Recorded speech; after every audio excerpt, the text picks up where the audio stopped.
Hey, everybody. Matt Gibson from the Limit Podcast with Brian Schiller. We are heading back from the St. Lawrence River. I know we're both tired. It was a long week. It was a brutal week up there, but wanted to come back and do kind of a recap of kind of what we discussed. So kind of part two of the St. Lawrence trip. And man, it was an amazing trip. Amazing fish caught, amazing time had, amazing food ate, all of the above. Yes, It was a lot of fun. All of the above. That's right. All of the above. So, kind of day one, we went out there, kind of looked at some stuff. Yeah, we did some scouting around for sure before the season opened, because the season opened on Sunday. We got into town Saturday, dropped the boat in the water, kind of went and poked around at some of the stuff we fished last year to see kind of, what stage are the fish in, because that was the big question heading up. And they were definitely in full spawn mode on beds, things like that. I think the one, I don't know if it surprised me, but the one thing that I thought was kind of cool was basically every waypoint we dropped last year where there was a fish on a bed, there was a fish on a bed this year. Yes. They're spawning in the exact same spots. Yeah. Which, I mean, I've seen largemouth do and stuff like that, but when you have such a big, diverse fishery like that, like for them to end up in those same spots is pretty unique and cool, I think. Yeah, especially, you look at how big Lake Ontario is, and where we were fishing is right in the mouth of it. So, those are definitely lake fish coming in there to spawn. Yeah, when we were fishing down by Cape Vincent area, those were definitely lake fish, and that was something that was unique too. I think some of the fish that we caught yesterday further up the river, those were river fish. Yeah, absolutely. You could just tell by how strong and how much of a fight they put up after you hooked them. Yeah. Compared to a lake fish that was kind of lazy. Yeah, they dig a little bit, but those river fish, man, they just like to run and peel drag. So they know how to use that current to their advantage too. 100%. 100%. I know there was one that we were going to move spots, and Adam, who fished with us yesterday, hooked into one right as we were swinging and the wind's blowing. And I mean, that fish just kept going with the current and fighting it the whole way. And it was kind of unique in that aspect, I think the St. Lawrence is so big, you almost picture it as a lake, right? But yeah, then you forget it's a river until you start getting into that current. Thursday, we fought current and wind all day long, just like yesterday too, but I think it was a big realization yesterday when we were fishing up by Clayton, and we're in this cut, but that current was ripping right through that cut. So it's you'd flip your bait out there, and by the time it got to the bottom, it was 4 feet back from where you originally pitched it in. So, and that's using a half-ounce weight a lot of times. Yeah. Half ounce wasn't enough up there. Yeah, no, not at all. You think a half ounce, that thing.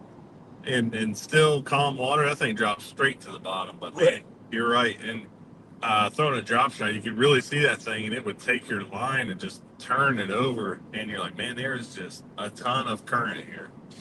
Yeah, I think the other thing too, not to jump ahead, but one thing that was a question that was asked to me a couple times by a couple of the different guys in camp was, are you guys using a flogger? And is it that effective?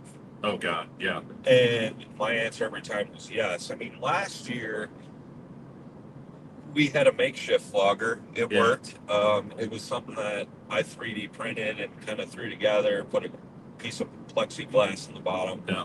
It worked for sure. But, this year, I actually spent the money on an actual flogger. And, I mean, those things are over $100, right around $100 on Amazon. And it was worth every penny. Absolutely. I mean, it was just so much more effective this year with that particular design. But, I mean, it's weird, you know. We always that guy screwed his gas cap. Sorry, guys. Um, you you are always waiting to feel that bite on the end of your rod, but it's funny because, and we learned this last year, I think, like those bass will come up and mouth that bait, and you'll never feel it. No. But if you can see it, you're catching them 95% more than the other one, you know? So I think that was something unique. And I think it's cool, too, to see the reaction of the fish to certain baits. Because there was so many times where we'd cycle through 3 or 4 baits before we could get them to go. And it seemed like certain colors or a certain bait would fire up certain fish. You want to talk about that, or you want to keep that one? I don't know. Let's rip it. So a lot of times, you know, we would see a fish that was kind of stubborn, would react kind of lethargic to something, kind of move around a little bit, a bait around. Dubro donkey drop, I think, is what we caught probably 80% of our fish, 90% of our fish on this week. Yeah, I'd say it was probably closer to like 70. Okay. 70% on a donkey drop. Yeah. We're not going to talk about that other little dirty. Yeah. Bait, but a drop shot, you know, and you know, the color we used a lot of was alert, which is like straight chartreuse, or I was using the peppered alert, which has you know, the chartreuse with some black flake in it. And I think I made the comment to you at some point during the week.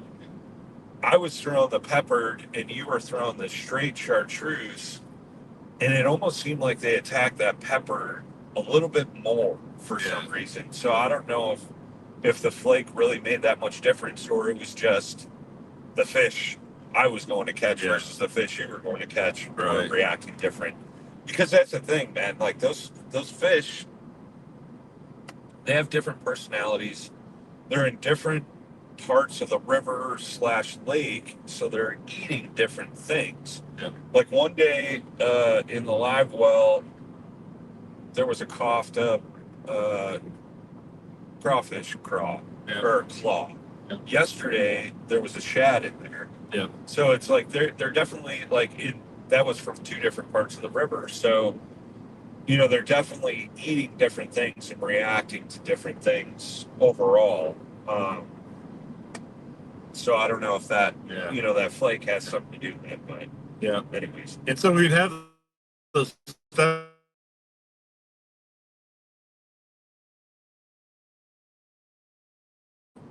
Well, we're back. We went to kind of one of my specialties. That's a tube.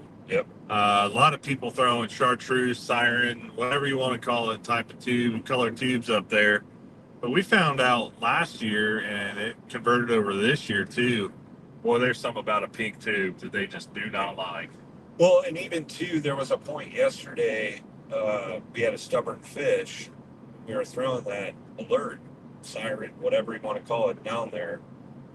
It was like, it'd swim around and mouth it a little bit. Like they'll come in like if this is the bait, they'll come and mouth it from the side, so you can't get the hook in their mouth. But I made the comment, hey, switch it to a pink donkey drop, which isn't available to the public quite yet, but they attacked it right away. Like there's something about that pink, because we learned that last year. You threw that pink tube in there, and it like instantly fired those stubborn fish up where they were just pissed off. Yeah, they start that swirl. Like they do not like that pink. That pink definitely has something to it with smallmouth. Yeah, they turn and come out of the bed, and then they like torpedo in at the bait, like just angry. And we learned that last year, and then we kind of, you know, started throwing that in a donkey drop as well. And I mean, we caught several yesterday, several fish, I should say, over 4.5 pounds. One of them I know for sure was on that pink donkey drop. That was like 5.5, I think it was. Yeah, I mean, and that you might not always catch them on that pink tube, Yeah. but you can fire that donkey drop back in there, Right. in that color, and most of the time it fires them right back up, and there they go. Yeah. Another thing I think that, looking back on the week, and we talked about this a little bit on the preview of the trip, is the jerkbait. Jerkbait still played. I mean, I caught a few fish on it. You caught a few fish on it. So. I think you caught at least 2 or 3 because you would pick that jerkbait rod up while I was in the front running the trolling motor searching for the next bed. And then there was a couple of times where we were both just throwing it because we were looking for roamers or there was roamers around that we saw, whatever. But yeah, that jerkbait, dude. I mean, that got us a couple upgrades for sure, or filled the live well at that point in time to get us a full sack. And, yeah, I mean, I think yesterday you caught a 4-pounder on that thing. Yeah, I think it was. Yep. Or just shy of 4, but Yeah, and I think earlier in the week I had one that was like 4.5 on that. So and I know you were throwing the Berkeley Stunna, and in kind of a matte purple color. Yeah, it was. We stopped down at Schmack Bait and Tackle before we left Indiana, and I was like, I should pick up a couple jerk baits. I usually throw megabass. Yeah. But megabass are so damn expensive, dude. And they're kind of hard to find too. And they're worth it. Don't get me wrong. And I know the color one I was throwing last year had some purple in it, and it was like a special release color pattern. Like it wasn't like a normal stock pattern that I was throwing. So I tried to get something to mimic that, but that matte color I think was key, especially on those sunny days. Yeah. But they were chewing it, man. I liked the way that jerkbait performed. It was my first time using one. And just seeing it work through the water column. It was a +1, so it was getting a little deeper because we were fishing areas that were like 10 to 15 feet deep. Maybe a little shallower at times, but that stunna definitely was a stunna.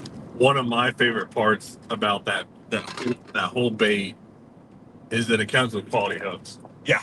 Right off the bat. Yeah, they were sticky. Yeah. They were definitely sticky. And they're stout. Yeah, they're not like a light wire at all.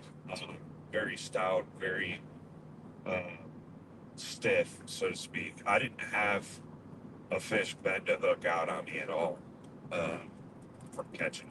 Right.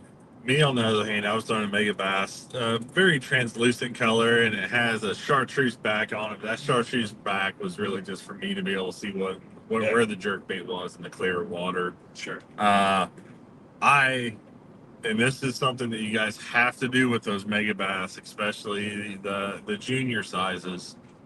At home, I changed out all the hooks because those hooks will bend out on you with these bigger fish. So you have to change those hooks out. Yeah. And I changed out to some Hayabusa, went up a size, and I did lose 2 fish over the week. But man, when those smallmouth come rocking out of the water, that's gonna happen. And that's the thing, right? Like we even on the donkey drop or tube or whatever, like those fish just come just shaking out of the water, man. And I think the 2 that you lost on that jerkbait, they were at least 4 feet out of the water. Just tail dancing and shaking that bait.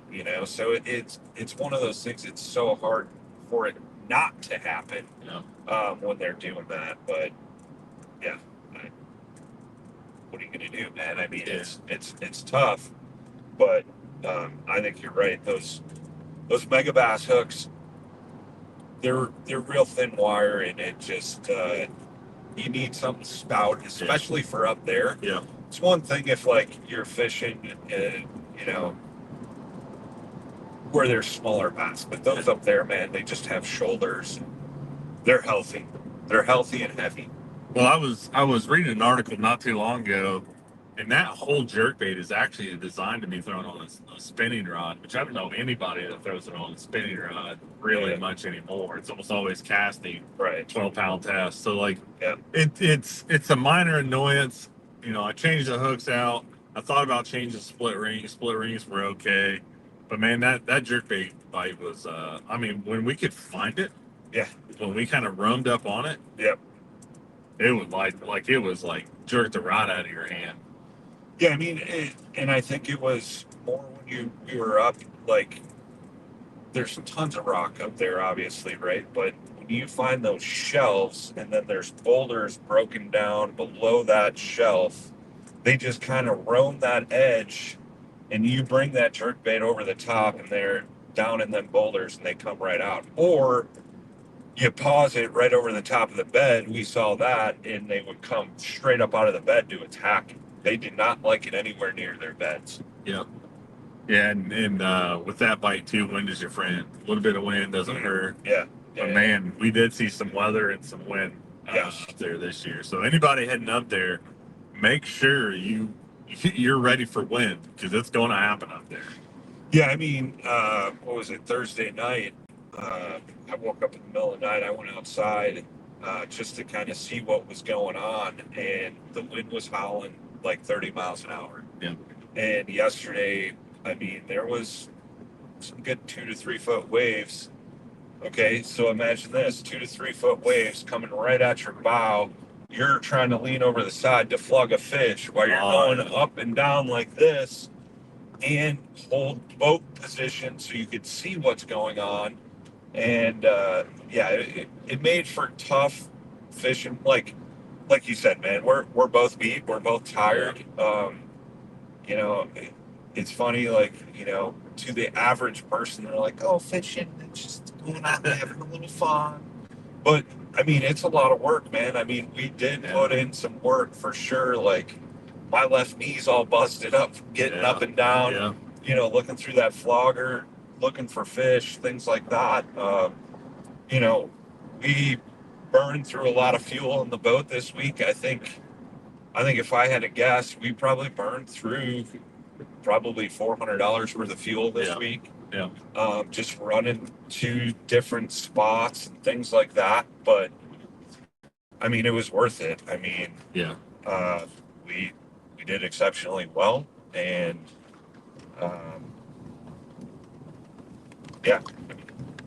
it's stellar week.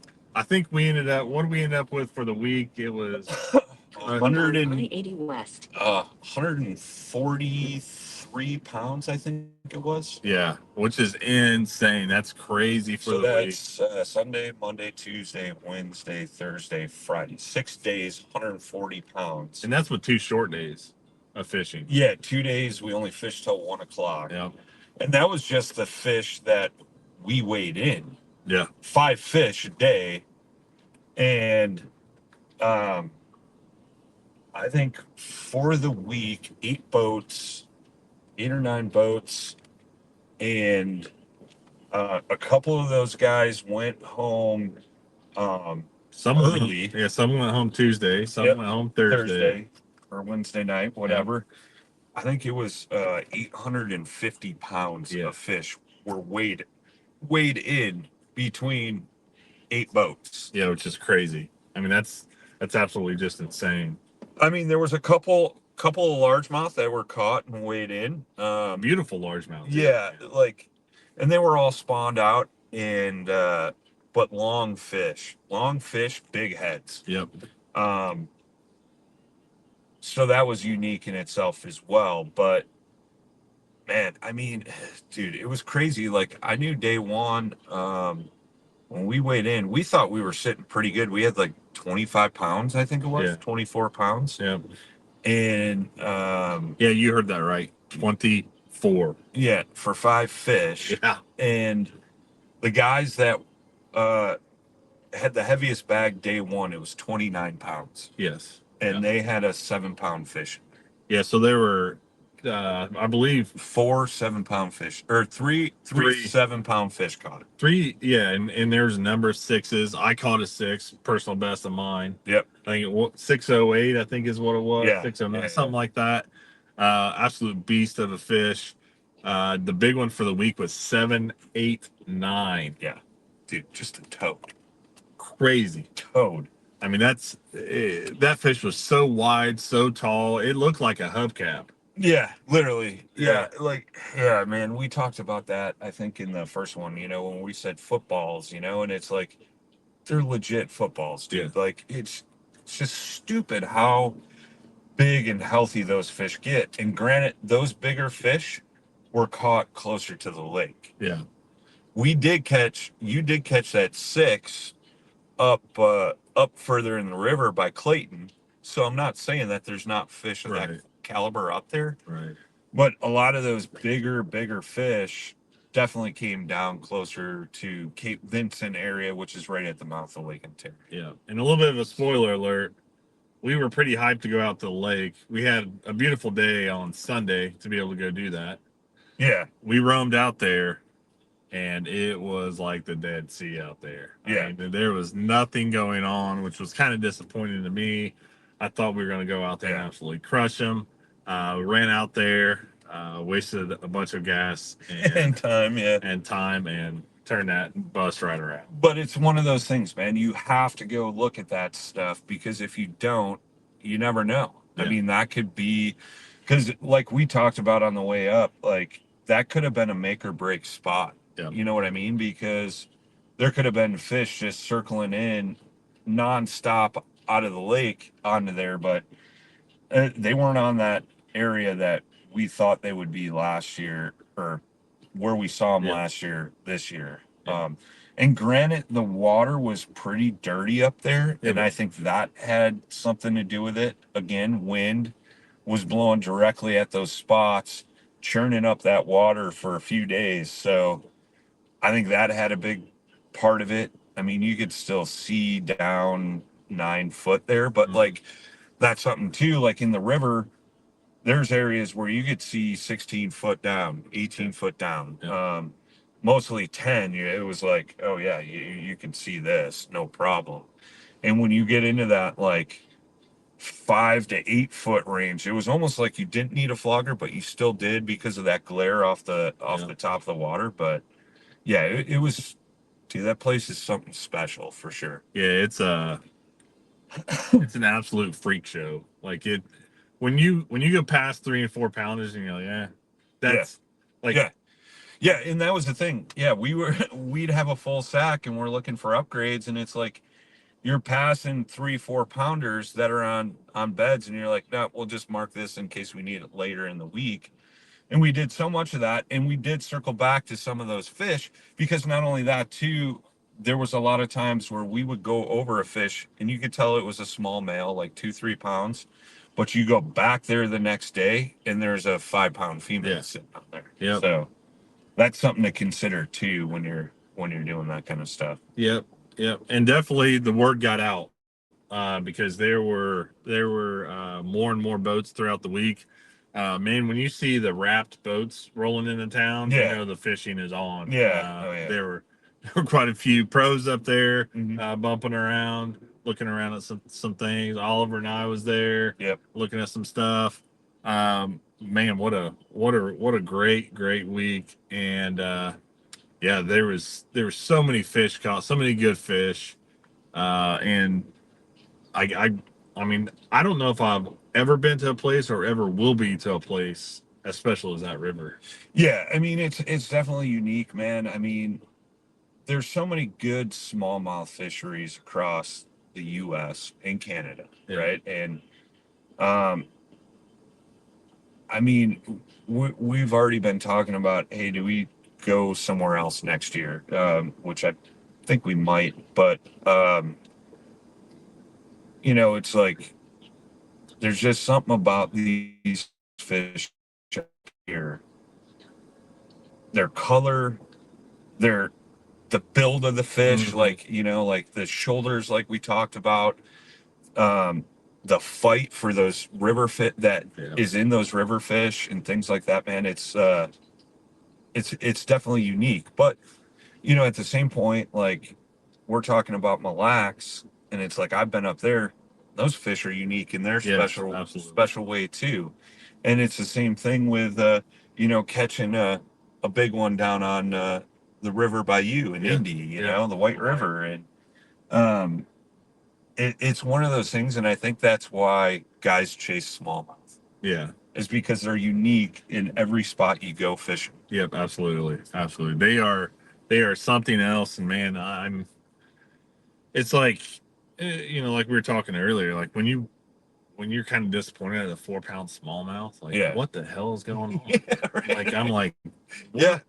Yeah, there was a couple times we put it on the scale and we're like, what the hell? 4 pounds? Oh, Well, yeah, 3.5. put 'em Oh my back. God. Yeah. Like, and yeah, there's definitely something unique about their genetics up there too, because those really, really big fish, they get that kind of knot right there on their Yep. head. Yep. And Yeah, they got that big, like, just mean head. yeah, It's hard to describe, but Yeah. it's different. yeah, it's and man, the tactics that we use, there's one bait that we're not going to talk about. That's kind of your specialty, so we're going to stay away from that one just a little bit. But shockingly, man, we did stumble across and talking with some guys, changing colors a little bit. Yeah. A little bit different color than what we've thrown, Mhm. and believe it or not, color did seem to matter. Yeah, for sure. I mean, we had a conversation with one of the guys in camp. Shout out to Luke, but he discovered something, where a certain color and a certain pattern made a difference. And he told us that one night out of confidence, and we're like, "Don't worry, your secret's safe." So I think Yeah. it was that night or the next morning we tied something on that was basically in that pattern. Yeah. And I remember we were working a fish that was just being stubborn, didn't want to bite anything. And I was like, well, let's see if Luke's full of crap. And I picked up that rod and I tossed it in there and stuck it in 2 seconds, it seemed like. So it's crazy because through the same bait in a different color that I normally throw it in and couldn't bite, couldn't get a bite. But then you throw that in there and it was just like it was on. Yep. And Boomer, if you're listening, $200 and I'll get you that color, bud. Make it 1,000. But yeah, I mean, and for me, kind of the setup during the week, a little bit unique setup as far as my rod and reel combination. I went a little stouter, the Douglas 724 XF. So that's typically my tube rod. Yeah. Like that's Yeah. that's my stupid tube rod. I actually use that with 8-pound vicious fluorocarbon, and I like that little bit heavier rod for the current, and then also because we're basically dropping straight down. I feel like I got a little bit better hook set with that. So that's in the X Matrix line for Douglas rods. Tremendous rod, lightweight, doesn't really wear you out all day with a Vanford 3000 series reel. I like a lot of line on it. Brian, I know you go a little softer on it. Yeah, I went a little softer, but that rod's it's a Douglas X Matrix Series 2. It's the 610 XF, so it's 610 extra fast tip, and I mean it's got enough backbone, but the sensitivity in that rod is just crazy. I was using 2 of those, for like the drop shot and stuff, so you could definitely play those fish out a little bit without overdoing them. And then I was also using a 724 in their LRS series for another bait. So that's got a nice solid backbone, and that rod for me is like just one of the most versatile rods. I'll throw a chatterbait on it, a shaky head, swim bait, like so many different baits on it. You can finesse flip with it. Dude, yeah, it's got the sensitivity, but it's got that stout backbone where you could get a solid hook set of fish. So, I mean, it's I mean, I've always been a Douglas fan for I don't know how many years now, but and then on my spinning combos, I was using either a Fluger Presidente 2000 series reel or uh, Daiwa Fuego, same size, and then on the bait casting rod, I use a Quantum Smoke X. I think that was an 8.1 to 1 gear combo. Yeah, I can't stress that 724 rod. I mean, that's Dude, like the and they're making it a spinning and a casting. yeah, so which that's is the thing. key. Yeah, I was using the casting, you were using the spinning. I had two of the spinnings in my rod locker, but I don't know if I ever picked one up because I did put a little bit heavier bait on the casting rod or on the spinning rod. But yeah, just a great overall performing rod, whether it's in the X Matrix or the LRS. I have it in both series. Both have their subtle differences, but yeah, 724, man, you can't go wrong. No, I mean it's a great rod for, like you said, just chatter baits, moving baits, spinner baits, whatever you want to put on it. Right. It's a great rod. I like the X Matrix series for the stupid tube, but man, the LRS series for its value is really Dude, tough to beat. yeah, So 100%. well, guys, we're at a stop here, so I think we're gonna hop off here. Appreciate you guys listening, and we'll see you next time. See you guys.